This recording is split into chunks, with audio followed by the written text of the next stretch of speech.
Guys, and welcome back to this channel. In this video I'll be showing you guys how you can create a rounded edge frame on CapCut PC. So go to library and add in this black stock video or this white stock video or like any other color that you want. It's up to you. Then go to mask and select the rectangle one and press the reverse button.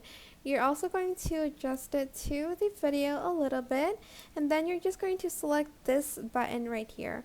Or if you can't find that, you're just going to scroll down and round the corners down here, and you still can kind of like adjust your video a little bit, and it creates this like really cool rounded frame instead of the square frame that you used to.